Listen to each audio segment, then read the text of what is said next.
रियासत थी? मारवाड़ रियासत सबसे बड़ी थी। मारवाड़ सबसे बड़ी रियासत हुआ करती। मारवाड़ के जिस राजा ने संधि की थी 1818 में अपने, उस राजा का नाम था मानसिंह।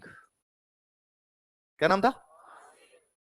अच्छा, मानसिंह ने जब संधि की तो मानसिंह से अंग्रेजों ने पूछा कि भाई तू कहाँ का राजा है? तो उसने कहा भाई मारवाड़ का राजा हूं। तो तेरे पास कौन कौन से इलाके हैं, कितना क्षेत्र है तेरा, मैप दिखा भाई तेरा। तो उसने जब मैप दिखाया, तो उसने जो मारवाड़ का मैप दिखाया, तो उसने कहा भाई नागौर मेरे पास है, जोधपुर मेरे पास है, पाली मेरे पास है, बाड़मेर मेरे पास है, जालोर मेरे पास है, सिरोही मेरे पास है।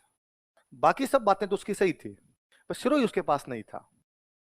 पर उसने कहा भाई ये अंडर में ही हमारे, अलग नहीं है। सिरोही बेचारी वैसी छोटी सी रियासत थी।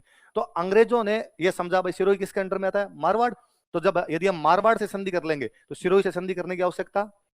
तो अंग्रेज चला चला के अपने राजाओं के पास गए थे। अंग्रेज ज्यादा कर रहे थे सर, दोस्त बनो यार, फ्रेंडशिप कर लो हमसे, मुझसे दोस्ती करोगे टाइप वाला फील ले रहे थे। सिरोही के पास गए नहीं। सिरोही वाले उल्टे एकदम यूं नहा धो के तैयार बैठे हैं कि भाई हमारे पास भी अंग्रेज आएंगे और हम भी उनसे क्या करेंगे, संधि। पर अंग्रेजों का ध्यान ही नहीं। तो फाइनली सिरोही वाले अंग्रेजों के पास गए। ऐसी क्या खता हुई, हमने कौन सी मोरनी के बाटे मारे थे? अच्छा, पूरे राजस्थान से दोस्तियां की है हमारे साथ। तो अंग्रेजों ने कहा भाई साहब आप कौन? सब मैं सिरोही का राजा हूं। ये कहां पड़ता है सिरोही? उसने मैप में दिखाया कि साहब ये रहा। अंग्रेजों ने कहा झूठ बोलते हो, ये तो मारवाड़ का भाग है। उसने किसने कहा आपको? उसने कहा, मान सिंह ने संधि की तब कह दिया हमें 1818। अरे वो झूठ बोलता है सर, और हम उनका भाग है नहीं है, हम अलग राज्य हैं। मारवाड़ में राठौड़ वंश है, हम चौहान है। सिरोही में चौहानों का राज है। और सर आपके पास तो इतिहासकार बेटा जेम्स टोड, इससे पूछो, ये सारे दिन किताबें लिखता रहता है राजस्थान की, इसको पूछो थे कि हम अंडर आते हैं क्या? अंग्रेजों ने टोड को कहा टोड़ने का अंदर तो नहीं आते भाई, ये तो अलग है, और बाकी मारवाड़ जो है वो अलग है। इसलिए अंग्रेज सिरोही से संधि करते हैं 23 में। सिरोही से संधि कब करते हैं? तो मैं कई बार जब बच्चों को पढ़ाता हूँ कि सिरोही अंतिम रियासत थी जिसने अंग्रेजों के साथ संधि की, तो लगता है अच्छा, अंग्रेजों के साथ सबसे अंत में कौन संधि करता है? तो हमें लगता है सबसे लास्ट में कौन झुका है। ऐसी बातें नहीं करनी अपने। आई बात समझ में कि भाई ये मारवाड़ वालों के चक्कर में संधि नहीं हो पाई, वरना सिरोही वाले तो तैयार ही बैठे थे कि हमें तो करनी है यार फ्रेंडशिप अंग्रेजों से। इतने गोरे गोरे से थे, कौन नहीं करे उनके साथ। अपने वाले सारे तैयार थे उनसे संधि करने के लिए। तो ये ध्यान रखना आपने। तो मैं ये लिखवा दूं थोड़ा सा आपको, थोड़ा सा लिखना शुरू करो अपने। बीच बीच में बात बता दूंगा दूसरे का मतलब क्या था, दो लोगों के बीच में बात है ना। आपके और मेरे बीच में कोई बात करे तो उसको अपने क्या कर देंगे, हमारे बीच का क्या है, एजेंट ना। मेरे को प्लॉट खरीदना किसी से, तो मैं कहता हूँ यार एजेंट कौन है जो उस मालिक से मेरी बात करवा दे। मेरे को बिजनेस शुरू करना है, किसी बिजनेसमैन से मिलना है, तो मैं देखता हूँ यार उससे मेरी बात कौन करवा दे, तो वो मेरा क्या हो गया, एजेंट। ऐसे ही होता है एजेंट। एजेंट कैसी बातें कर रहा है, पॉलिटिकल, तो उसको हमने क्या कर दिया, पॉलिटिकल एजेंट। रहेगा कहाँ पे, तुम्हारे पास रहेगा, रेजिडेंस तुम दो, रेजिडेंस दे रहे हो इसलिए क्या हो गया। तो प्रत्येक रियासत में अंग्रेजों का एक बंदा रहता था, उसको क्या बोलते, पॉलिटिकल एजेंट, या क्या बोलते। समझ में आई बात? लिखो, प्रत्येक रियासत में इन एवरी स्टेट की तरफ से भी कौन लड़ेंगे, अंग्रेज। जयपुर को जोधपुर से लड़ना है तो जयपुर की तरफ से कौन लड़ेंगे, अंग्रेज। जोधपुर की तरफ से कौन लड़ेंगे, अंग्रेज। वो आपस में क्यों लड़ेंगे? इसलिए अंग्रेजों के आने के बाद राजस्थान में युद्ध बंद हो गए। अंग्रेजों के आने के बाद राजस्थान में युद्ध इस दृष्टि से गोल्डन एरा है, सुख पाए लोग, लड़ाइयां बंद हुई। वो बिठा के समझा देते क्यों लड़ रहे होते, बिजनेस बिजनेस करो यार, आईएएस वाईएएस बनो, क्या पड़ा है, लड़ाई वड़ाई करने में कुछ भी पड़ा नहीं है। तो वो बाद में लड़ाइयां सुलझा दिया करते थे। तो अंग्रेजों के आने के बाद अपने राजस्थान में युद्ध हम पढ़ेंगे तब पढ़ेंगे। कोई बीकानेर जैसलमेर के बीच में जरूर छोटी सी कोई झड़प हो गई थी, इसके अलावा उन्होंने कोई युद्ध अपने 1818 के बाद राजस्थान में होने। तो एक बंदा उनका हमेशा यहाँ पे रहता, वो क्या होता था, पॉलिटिकल एजेंट। अच्छा, अंग्रेजों ने अपने राजस्थान में संधियां नहीं की थी, वो पूरे भारत में कर गए।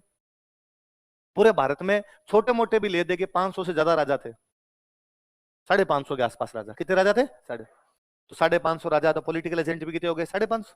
ये पॉलिटिकल एजेंट किस किस के बीच के एजेंट है, राजा और गवर्नर जनरल। राजा की बात गवर्नर जनरल को पहुंचाओ और गवर्नर जनरल की बात किसको पहुंचाओ। अब मान लो 500, मैं कहता हूं 500 भी ले लो आप तो मोटे मोटे, कि 500 पॉलिटिकल एजेंट है, तो 500 पॉलिटिकल एजेंट किससे मिलने के लिए जाएंगे, गवर्नर जनरल से। यदि एक महीने में बांटा जाए उनको, तो डेली 20-25 दिन काम के हुए, 4-5 दिन तो छुट्टियां ही होगी, कोई संडे वनडे निकल गए, 25 दिनों में 20-20 ही गए, तब जाके 500 का नंबर आया। गवर्नर जनरल का बेसिक काम क्या है, नाम देखो उसका, गवर्नर जनरल। गवर्न का मतलब होता है शासन करना। गवर्न का मतलब कहां शासन करना, उस भारत पर जो अंग्रेजों का है, ब्रिटिश इंडिया। तो उसका मूल काम तो क्या था, ब्रिटिश इंडिया पर शासन करना। ये तो उसको दे दिया बेचारे को, इधर भी तू देख ले। तो उसने कहा ये देखूं कैसे, मैं बंगाल संभालूं, बिहार संभालूं, सिक्किम देखूं, या साउथ इंडिया देखूं, पंजाब देखूं, या मैं पटियाला वाले से बात करूं, भोपाल वाले से बात करूं, जोधपुर वाले से बात करूं, कोटा वाले से बात करूं, हैदराबाद से बात करूं, त्रावणकोर से बात करूं, ये कब देखूं मैं काम? मतलब ये दिल्ली यूं 20-20 आदमी आएंगे तो अपनी तो पार नहीं पड़े। तो बाद में कहा गया एक थोड़ा फिल्टर लगाते हैं बीच के अंदर, नाम एक जैसे हो रहे हैं यार तुम्हारे। फिर दूसरा, राजस्थान का रेजिडेंट रहता कहां पे? दिल्ली। फिर राजस्थान का रेजिडेंट तो राजस्थान में रहे ना। वापस वही समस्या तुमने कर दी कि इनको बातचीत करने के लिए कहां जाना पड़ता है? दिल्ली। तो 1832 में अंग्रेजों का एक गवर्नर जनरल हुआ करता, लॉर्ड विलियम बेंटिक। कौन का गवर्नर जनरल है? Lord William Bentinck. कब की बात है? वो अपने अजमेर आता है। वो कहां पर आता है? अजमेर में दरबार लगाता है, अजमेर में कोर्ट लगाता है, सारे राजाओं को बुलाता है कि लो भाई आओ। मैं खुद आया हुआ इस बार, तो देखो गवर्नर जनरल खुद ही आ गया, तुमसे बातचीत करते हैं, बताओ भाई क्या समस्या है। सबने समस्या बताई कि साहब एक तो बातचीत करने के लिए दिल्ली जाना पड़े। फिर अंग्रेजों को लग ही रहा था कि यार ये भी रेजिडेंट, ये भी रेजिडेंट। तो कहा गया आज के बाद इसको रेजिडेंट फॉर राजपूताना नहीं कहेंगे। ये किसको बात करता है, किसे जाके बात करता है? Governor general. इसका मतलब किसका एजेंट है? गवर्नर जनरल का। तो ये गवर्नर जनरल का एजेंट है, तो आज के बाद इसको कहेंगे एजेंट टू गवर्नर जनरल। क्या कहेंगे इसको? Agent to governor. तो नाम पड़ा एजीजी। क्या नाम पड़ा? और आज के बाद ये दिल्ली नहीं रहेगा भाई, आज के बाद ये रहेगा अजमेर। कहां रहेगा? ऐसी घोषणा कब की गई? तो 1832 में अंग्रेजों का हेडक्वार्टर राजस्थान में कौन सा बन गया? अजमेर। पूरे राजस्थान के लिए क्या बना दिया गया? और ये जो पहला एजीजी बनाया गया आपने, इस बंदे का नाम था अब्राहम लोकेट। क्या नाम था इस बंदे का?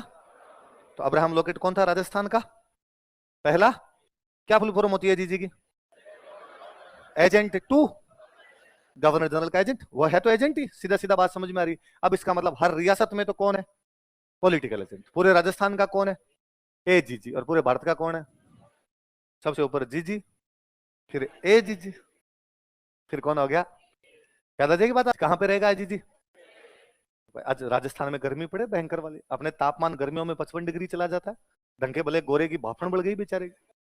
तो उनको लगा यार भाफड़ समझते हो ना, वरना मैं कई बार बोल देता हूँ भाफड़ बढ़ गई, स्टूडेंट को लगता है ये क्या बाढ़ दी है ना, भाफड़ मतलब आई बुरो है ना। तो अंग्रेजों बेचारों को गर्मी लगी, तो अंग्रेजों ने पूछा कि कोई जगह तो होगी जहां ठंड हो तुम्हारे, ऐसे यार इस जगह पे कैसे रहा जा सकता है? तो अपने ठंडी जगह ले दे गई थी आबू। कौन सी थी?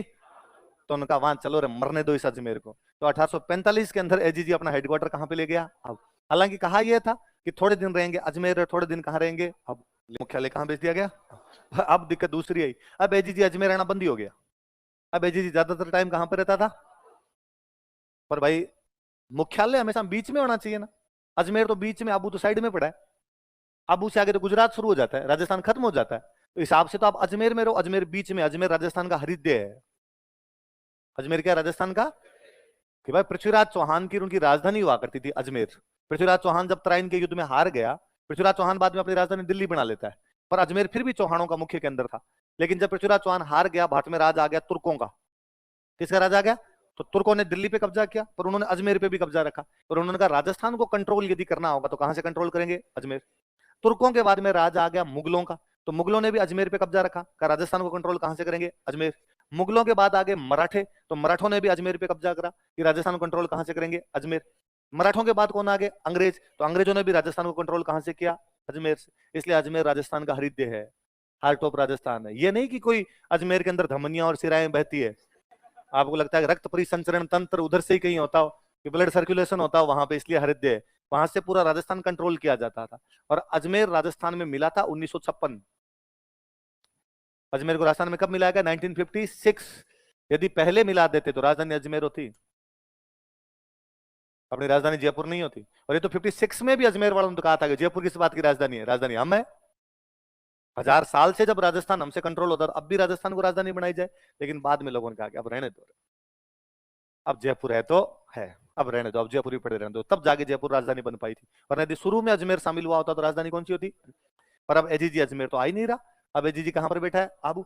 फिर 1864 में अंग्रेजों ने बीच का रास्ता निकाला और उन्होंने कहा भाई दो राजधानियां, एजीजी के दो हेडक्वार्टर होंगे, गर्मी गर्मी आबू, सर्दी सर्दी अजमेर।